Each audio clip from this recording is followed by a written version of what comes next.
Could you tell us a bit more about the beginning of your story? How did you decide to study horticulture, which is quite a rare option? Very few people study horticulture. Actually, I was one of them in Romania who studied horticulture, so we are on the same page with this one. How did you choose this path? Oh, that's awesome. Yeah, so I'm originally from Northwest Washington, and I did not grow up on a family farm. And I think my great grandmother had a dairy farm, but for several generations we'd just been city dwellers.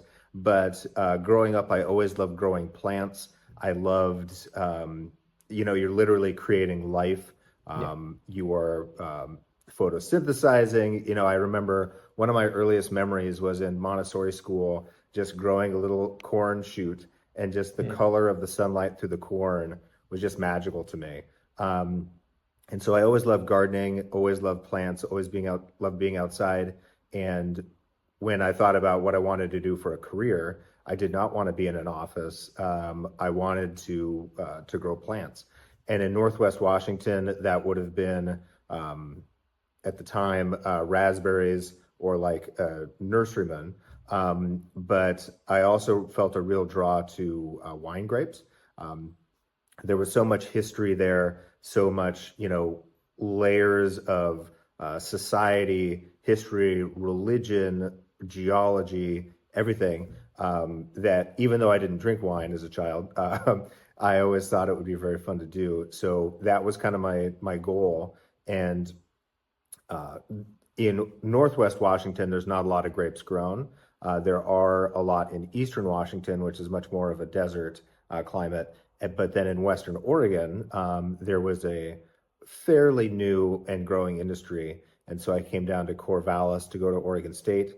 And my sense was, hey, it's kind of a smaller school. It's a smaller industry. It's not a big state like California. And so I thought it would be a little bit easier to break in as just somebody who wants to do it. And that turned out to have been fairly accurate. Wow, that's awesome. Actually, that's interesting. There might be some misinformation about you out there because in one of the articles, I'm sure that it said that you grew up in a family of farmers. In one of the articles that I've read about you, so that there must be a mistake. That might be a bit inaccurate. My dad was like a welder and structural steel guy. My mother had a storage complex. And yeah, going back enough generations, which is true for a lot of Americans, we were farmers, but there was a few back. If we go back enough generations, then everybody Yep. has an origin of farmers. Thanks for watching this video. You can watch the full podcast episode by clicking here, or watch another interesting video by clicking here. Let's continue the discussion in the comment section and see you in the next one.